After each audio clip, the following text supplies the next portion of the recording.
मंगलाचरण केलेलं आहे. आता मंगल मंगल कशाला म्हणतात, मंगल कधी करावं महाराज? मंगल त्याला म्हणतात कोणताही कार्य आपण आरंभ केल्यानंतर त्या कार्याच्या आरंभाला माणसाने मंगल केलं पाहिजे. तसं मंगल 3 वेळेस केलं पाहिजे महाराज. मंगलादिनी, मंगल मध्यानी, मंगल अंतानी, म्हणजे 3 वेळेस मंगल केलं पाहिजे. का मंगल करायचं? कारण आपण हाती धरलेलं कार्य ते निर्विघ्नपणे पार पडलं पाहिजे, याच्यासाठी पहिल्यांदा आपण मंगल केलं पाहिजे. आणि ते मंगल जर कशाने होत असेल तर ते भगवंताच्या नामानं होतं, भगवंताच्या वर्णानं होतं महाराज. कारण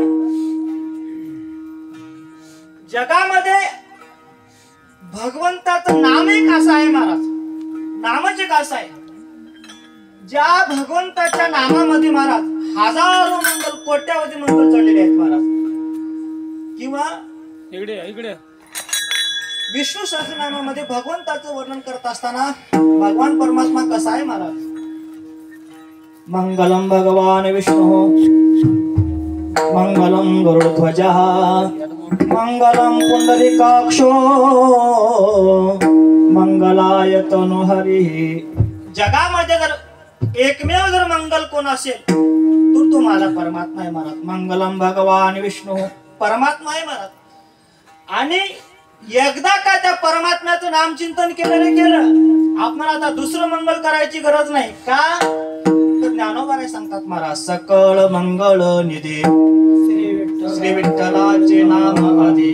म्हणजे मंगलाचं मंगल, साराचं सार असणारं भगवंताचं नाम आहे. म्हणून कार्याच्या सुरुवातीला भगवंताचं नाम चिंतन केलं पाहिजे, भगवंताच्या स्वरूपाचं वर्णन केलं पाहिजे, म्हणजेच शास्त्राच्या भाषेमध्ये मंगलाचरण केलं पाहिजे.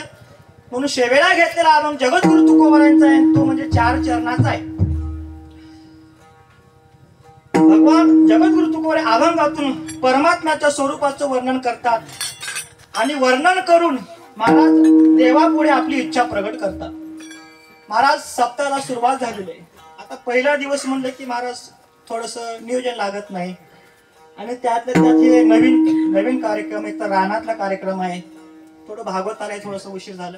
आपण सुरुवातच उशीरला केलो, त्यामुळं आता अडचण मला असं आहे महाराज. कारण सर्व इतर थोर महान कीर्तनकार आहेत, गायनाचार्य, मृदंगाचार्य, सर्वांची गाथा पाठ. आता मला त्यांना पाहिले की मला जास्त बोला वाटायला लागले महाराज.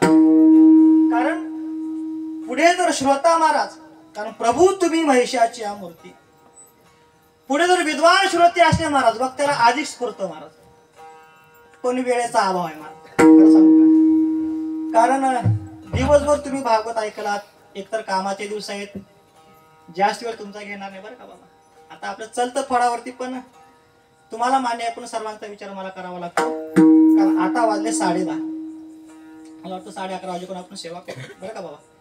जगद्गुरु तुकोबार अभंगातून भगवंताच्या स्वरूपाचं वर्णन करतात आणि आपली इच्छा प्रगट करतात. देवा कसा आहेस तू? महाराजांनी सांगितलं महाराज, समचरण दृष्टी विटेवरी साजरी. देवा तुझे चरण सम आहे, तुझी दृष्टी सम आहे, आणि असा सम असणारा परमात्मा तू विटेवरती थांबलेला आहेस. आणि हेच वर्णन शंकराचार्याने केलं. मी पहिल्यांदा बोलून गेलो, समचरण सरोजम सांद्रणी.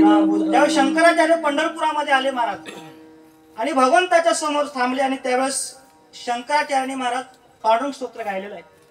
त्याच्यामध्ये ह्या श्लोकामध्ये जगद्गुरु तुकोबार या अभंगामध्ये जे वर्णन करतात तेच वर्णन शंकराचार्याने केलेलं आहे महाराज. आणि देवा असा सम असणारा परमात्मा, आता महाराज परमात्मा सम म्हणजे काय हा वेदांताचा विषय आहे, मी तिकडे जात नाही महाराज. कारण परमात्माचे चरण सम काय, दृष्टी सम काय. कारण भगवंतानी महाराज गीतेमध्ये सांगितलंय, समोहम सर्व भूतेषु न मे द्वेषोस्ति न प्रियः. म्हणजे भगवंताच्या ठिकाणी जे संपूर्ण जे जगत आहे ना दादा, संपूर्ण जगतासाठी परमात्मा समान आहे, सारखा आहे. म्हणजे भगवंताकडे म्हणजे दुजा भाव नाही महाराज, सर्वावरती सारखी दृष्टी आहे भगवंताची. म्हणून तुकोबार वर्णन करतात, देवा पण मी माझी एक इच्छा आहे देवा. काय तुकोबार आहे? तुमच्या चरणाच्या ठिकाणी माझी वृत्ती स्थिर करा, असं तुकोबार म्हणतात.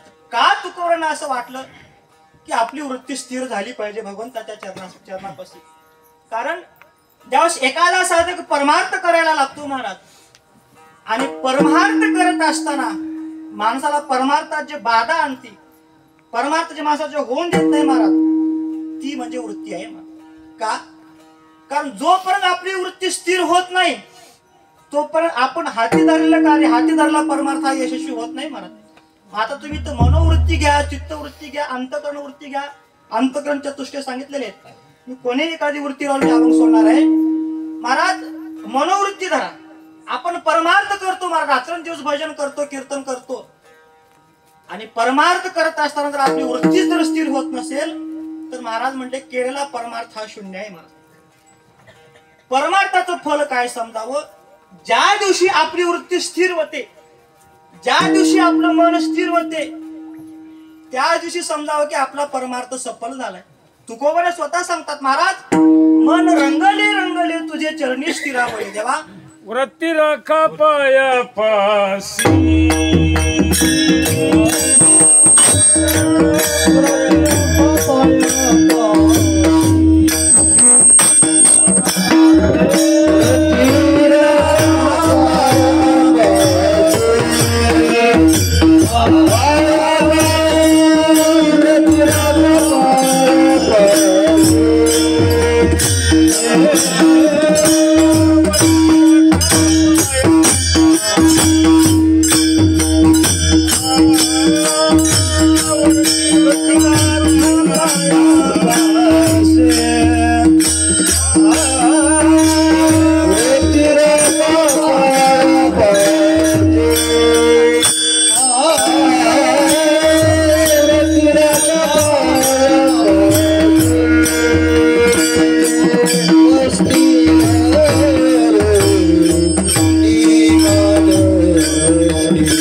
पायापाशी वस्ती धरोने मानसी. जगद्गुरु तुकोबाराय महाराज अनेक अभंगामध्ये महाराजांनी देवाकडे हीच प्रार्थना केली. मी पुढे बोलणार आहे. पुन्हा पुन्हा तुकोबाराय का भगवंताला म्हणतात की देवा माझी वृत्ती, माझी मनोवृत्ती तुमच्या चरणाच्या ठिकाणी स्थिर करा. का तुकोबाराय विनंती करतात? मी बोलून गेलो की जोपर्यंत आपली मनोवृत्ती भगवंताच्या चरणाच्या ठिकाणी स्थिर होत नाही तोपर्यंत आपला परमार्थ हा सफल होत नाही. आणि ज्या दिवशी आपली वृत्ती भगवंताच्या चरणाच्या ठिकाणी स्थिर होईल त्यावेळेसचे तुकोबारांचे उद्गार आहेत. महाराज म्हटले मन रंगले रंगले तुझे चरणी स्थिरावले. पण कधी देवा केली या विठ्ठले ऐशी कृपा जाणावी. देवा तुम्ही कृपा केली तेव्हा समजावं. जेव्हा परमार्थ करत असताना माणसाचं मन नामस्मरणाच्या ठिकाणी रंगतं, भगवंताच्या चरणाच्या ठिकाणी रंगतं, तेव्हा मग समजावं की तुम्ही माझ्यावरती कृपा केली. मग तुकोबाराय या अभंगात तेच देवाकडे मागणी करतात, इच्छा प्रकट करतात. देवा मी परमार्थ करायला लागलोय पण अजून माझं मन, माझी वृत्ती स्थिर झाली नाही देवा. आणि जोपर्यंत वृत्ती स्थिर होत नाही तोपर्यंत परमार्थ हा सफल होत नाही. मला सहज तुकोबर एक इच्छा प्रगट करतात. आता जाता जाता महाराज का तुकोबरांनी इच्छा प्रगट केली असेल बरं का. आता हा मागणीचा विषय, मी तिकडे जात नाही. पण का तुकोबरांनी असं बोलावं वाटलं, कारण या जगामध्ये 4 वर्ग पडतात महाराज. एक आहे पामर, दुसरा आहे जिज्ञासू, तिसरा आहे विषय आणि चौथा आहे मुक्त. समाजामध्ये 4 वर्ग पडतात. पैकी 2 वर्ग असे आहेत ते देवाकडे मागतात आणि 2 वर्ग असे आहेत जे देवाकडे मागत नाही. आता कोण देवाकडे मागतं आणि कोण देवाकडे मागत नाही. एक विषयी देवाकडे मागतो आणि दुसरा जिज्ञासू देवाकडे मागतो. मागत नाही ते 2. एक पामर देवाकडे मागत नाही आणि एक मुक्त देवाकडे मागत नाही. थोडक्यात 5 मिनिटांमध्ये आता आपण चिंतन करू. आता मुक्त का देवाकडे मागत नाही आणि पामर का देवाकडे मागत नाही. महाराज मुक्ताचा जर विचार केला तर मुक्तही देवाकडे मागत नाही. का. मुक्त त्याला म्हणतात ज्याच्या अंतःकरणामध्ये आता इच्छा शिल्लक राहिली नाही, त्याला मुक्त म्हणतात. मुक्ताची व्याख्या सांगत असताना नारदाने नारद भक्ती सूत्रामध्ये सांगितलं की महाराज कृतम कृत्यम प्रापणीयम प्राप्तमित्येव तुष्यति. जे ज्याला कार्य करायचं आहे ते सर्व केलेलं आहे आणि ज्याला जे प्राप्त करायचं आहे त्याने सर्व प्राप्त केलेलं आहे. म्हणजे ज्याच्या अंतःकरणामध्ये आता इच्छा शिल्लक राहिली नाही, मग समजावं हा मुक्त झालेला आहे महाराज. आणि जोपर्यंत आपल्या अंतःकरणामध्ये इच्छा आहे महाराज, इदम मे स्यात् इति इच्छा कामशब्दितः, जोपर्यंत इच्छा आहे महाराज तोपर्यंत जीव हा संसारिक आहे. आणि अंतःकरणातली इच्छा संपली रे संपली, मग त्याला आता कोणापुढे हात पसरावा लागत नाही महाराज. मग का मुक्त देवाकडे मागत नाही, तर त्याच्या अंतःकरणामध्ये आता इच्छा शिल्लक राहिली नाही महाराज. इच्छेचा अभाव असल्यामुळे मुक्त हा देवाकडे मागत नाही. चला एक. दुसरा, पामरही देवाकडे मागत नाही महाराज. का मागत नाही पामर देवाकडे, कारण पामराला हा देव मान्य नाही. देव मान्य नाही महाराज. सरळ दौंडी जाऊन सांगतो महाराज पामर, अरे या जगामध्ये देव नाही, धर्म नाही, काही नाही, हे चालेल ते काय, ते सर्व थोतांड आहे म्हणतात महाराज. कारण या लोकांचा सुळसुळाट वाढलाय महाराज, नास्तिकांचा, पामरांचा. ते म्हणतात जगामध्ये देव नाही. मग महाराज शास्त्रामध्ये आता चिंतन, बरं का देव नाही महाराज. त्याने